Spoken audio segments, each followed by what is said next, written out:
You, people like you, shouldn't sit at my granddaughter's wedding table. Colonel Blackwood's voice tore through the quiet of the restaurant like a live wire. His finger pointed at me, knuckles white. I didn't flinch. I didn't argue. He believed his anger could control everything, but tonight, he met someone for the first time whom his authority couldn't bend.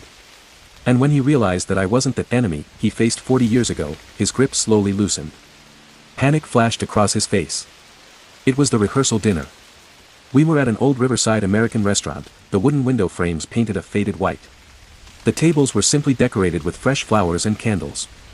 Emma, the bride, sat to my right. She had just told the waiter what chicken dish she wanted. Luke, the groom, sat beside her, nervously fiddling with his napkin. And I had simply said to the waiter, "I'll have the vegetarian one." The colonel's chair scraped the floor loudly as he stood, a harsh, grating sound. Everyone in the restaurant stopped and turned toward our long table. The atmosphere felt suddenly hollow. "Colonel, he's just ordering food," Emma's mother said softly, her voice trembling. He didn't look at her. His eyes locked on me as if staring at a dangerous intruder in his home. "You let a man who refuses to eat meat sit at the main table of a future military family? Do you know what this symbolizes?" Luke lowered his head, as if wishing he could shrink into the floor. I set down my water glass, keeping my voice calm. "I'm just ordering vegetarian. That's all." "No all?" He scoffed, as if hearing the most absurd insult. He stepped closer to the table, closer to me. "Do you think I can't see through you? People like you always hide behind choices. Before I could respond, Emma couldn't hold back. "Grandpa, what are you talking about? He's Luke's best friend. He's coming to our wedding. How can you?" "Emma." The colonel whipped his head toward her. "You don't understand." She fell silent. Luke held her hand, trying to comfort her while shrinking lower in his chair. I studied him, trying to understand the source of his fury, but his expression was more than anger. It was obsession scarred by old wounds. Suddenly, he reached for the menu, as if to use it as proof. His finger jabbed heavily at the green leaf symbol. "This is the root of the problem." I spoke in a low, steady voice, "Colonel, if you take this as a political statement, then shut up." He raised his hand to block me. "You're not worthy to talk politics in front of me." The waiter stayed at the far end of the restaurant, hesitant to approach. Finally, Emma's father spoke, "Dad, it's the rehearsal dinner. Can you calm down? This is our children's wedding. It's not about that." The colonel's tone was decisive, like issuing an order. No continuation. No ceremony. "Dad," Emma's mother's eyes widened, almost shouting. The restaurant froze. No one moved. Even the occasional lapping of the river outside seemed audible. "Cancel the wedding," he repeated, voice like a stone smashing the floor. Emma covered her mouth, tears spilling instantly. Luke looked up, pale. "Grandpa, please calm down. She is my. Do you expect me to accept a family that lets this kind of man sit at the main table?" His voice now carried not rage, but disappointed authority. "When I came back from Vietnam, who spat at us in the airport? People like this. Cowards hiding behind vegetarianism, environmentalism, anti-war slogans. Traitors." Every word landed like a blow to my face. I took a deep breath, making no rebuttal. My fingertips tapped lightly on the table. I could feel the tension of those watching, waiting to see if I would strike back. I didn't. Luke whispered, "Grandpa, he's not what you think. He's just like me." The colonel waved him off, tearing Luke's defense into pieces. "I won't listen. I can't let you build a family under such values." Emma stood, voice breaking, "Grandpa, how can you do this to our wedding? Just because he ordered vegetarian?" The colonel didn't answer. He only stared at me, as if looking at a shadow he had been fighting his whole life. Then it hit me, he wasn't targeting me personally. He was attacking an enemy he had never truly defeated, and I happened to be standing in for that enemy. But understanding this didn't make things better. "If you insist on holding this wedding," the colonel spat, "don't expect me to attend." He grabbed his military green jacket and turned to leave. His heavy footsteps thudded on the wooden floor, decisive and final. When the door closed, the restaurant seemed to finally exhale. Emma immediately broke down. Her mother rushed to comfort her, voice chaotic. Luke sat frozen, pale, bewildered. I remained seated, silent, letting my fingers tap the table once. I knew the conflict was laid bare. I also knew it was only the beginning. "Why didn't you talk back last night? Luke asked as we sat on the old wooden steps in his backyard. His wedding suit bag hung by the door like a forgotten prop. I looked at the coffee cup in his hands. He was gripping it so tightly that the rim was slightly deformed. I didn't talk back because if I had, your grandfather would have just counted last night as a win. He likes that feeling. So you held back. I placed the cup on the step beside me. Not holding back. Observing. His hand paused. He understood the weight of my words. Observing what? His habits. His speech patterns. His weaknesses. How he reacts under pressure. I looked at him. And what he fears. Luke swallowed. You were watching him, like when you used to observe those tapes outside the interrogation room in the army? I didn't answer. My silence was assent. He covered his forehead, whispering, God, your eyes back then. I knew they were different. Then the back door opened. Luke's mother stepped out, holding the torn invitation from last night. She hesitated slightly when she saw me. Can I say something? She asked. I nodded. She sat a few steps away, keeping a careful distance. I know last night wasn't your fault, she said. I also know you're not who my father-in-law thinks you are. I listened silently, but honestly, she continued, your presence made him react worse than he has in years. Because I ordered vegetarian? I asked. No, she shook her head. Because he couldn't read you. Luke looked at her, Mom. She went on, he's always feared not his enemies, but the unknown. Returning from Vietnam, he categorized everyone. But you, he couldn't fit you into a box. I said nothing. What he didn't expect, she said, was that your silence was stronger. He thought you were waiting for an opening. I'm not waiting. She stared, you're keeping a boundary. Luke whispered, Mom, you know he won't. I know he won't, she said, but I want the truth. You've dealt with people like him before. I finally spoke, many. They weren't colonels. They were sergeants, supervising officers, people with prejudice and violent histories. They were more covert than your grandfather. How did you handle them? She asked. I didn't handle the people. I handled the behavior. Her breath trembled. Luke said, did you go through worse? I only stated the facts, without emotion. During Istanbul training, a drill instructor thought I needed to be tougher. He hid my gear, left me on guard in freezing conditions with bare hands for 2 hours. Both were stunned. I didn't report him. The next day, I completed the training. The day after, he saw me standing still and thought I was injured. I told him I wasn't. I made him realize that trying to humiliate someone with endurance is a waste of time. Luke whispered, what happened to him after that? He didn't touch anyone again. Silence fell over the yard. Then Luke's mother asked, you don't forget when people hurt you, do you? I don't hold grudges, I said. But I resolve unfinished business. She closed her eyes, confirming something unsettling.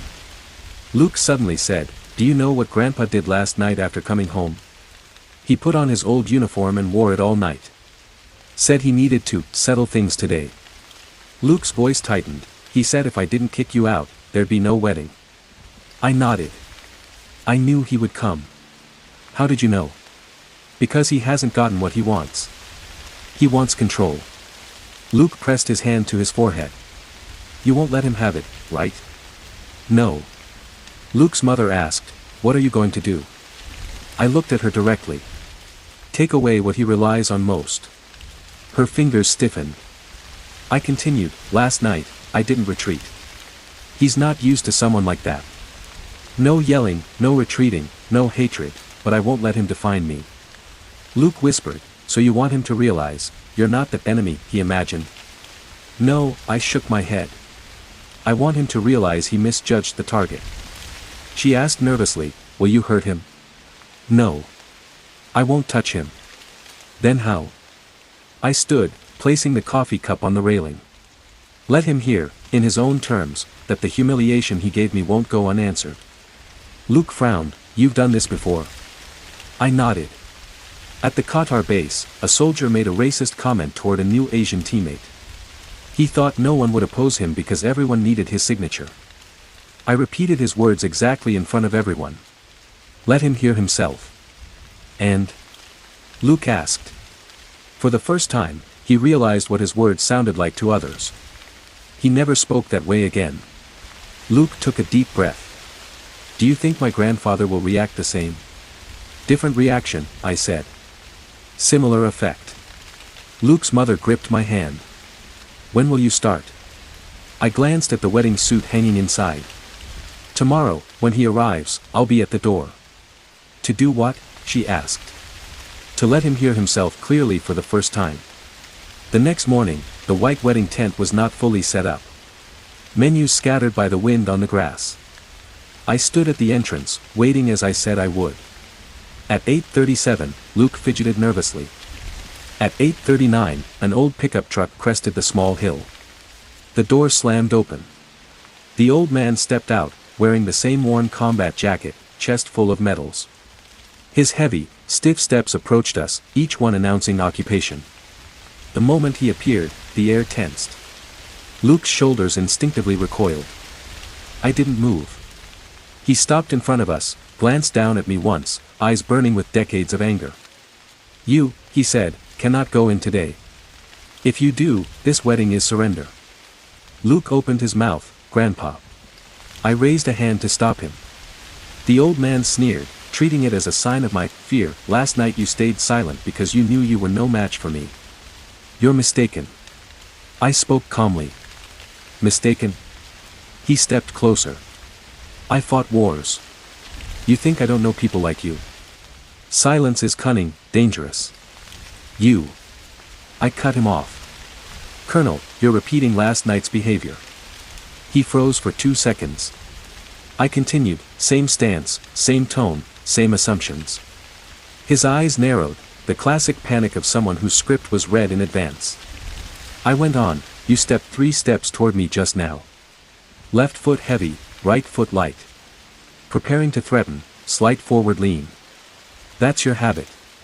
He stiffened. Luke glanced at me, realizing I had truly observed him. I didn't stop. Last night you stepped 3 steps the same way before beginning your enemy speech. The old man frowned, don't you think you? Why didn't you yell halfway last night? I asked. He froze. 2 seconds passed. Because you noticed I didn't retreat, I said. 3 seconds of silence. The wind rattled the tent fabric. You're used to others retreating. Returning from Vietnam, family retreating, strangers in the restaurant retreating, your son retreating. You trained everyone to retreat. Luke's breath hitched but didn't interrupt. The colonel's face slowly paled. His voice began to tremble. You don't know what I've been through. I know. He stared, as if for the first time realizing I wasn't there to play his categorization game. I kept my voice low. You returned from the battlefield with anger, humiliation, and fear unprocessed for decades. Protesters spat on you. You buried that shame for 40 years. Then you realized that shouting, accusing others as enemies, temporarily numbed your helplessness. His pupils dilated. I lowered my voice further, you're not opposing vegetarians. You're opposing the version of yourself that was laughed at, insulted, and left unprotected 40 years ago. He stood frozen, chest rising sharply. I continued, any situation you can't dominate, you destroy. Last night wasn't about canceling a wedding. It was about avoiding exposure of your vulnerability. He was nailed in place. For the first time, Luke looked directly at his grandfather, not with fear, but shock. The old man opened his mouth, no sound coming out. I wrapped it up, giving him no escape. Colonel, today I do not retreat. Not to win, but because I am not the person you faced 40 years ago. I will not harm you, nor am I your enemy. But I will prevent you from harming others, including your grandson. His fists gradually unclenched. I saw the powerlessness in him, something no one had ever pointed out. He forced out a trembling, you can't. I interrupted, I heard every word you said, including the one you truly wanted to say. He froze. Which one? I looked at him steadily, I'm afraid. The air collapsed. His face drained of all strength. He staggered slightly. Luke supported him, he didn't push away. I stepped back, preserving his dignity.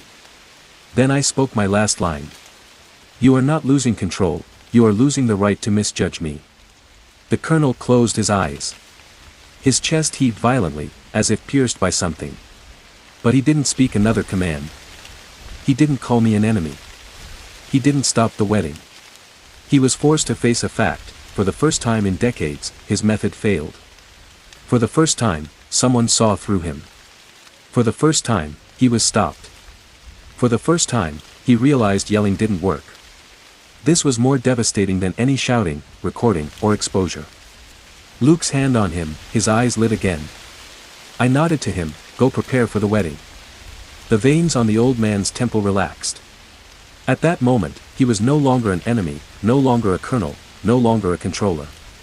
He was simply an old man, stripped of armor for the first time in 40 years. I walked into the tent without any sign of victory. Because the real satisfaction came not from winning. He had already lost.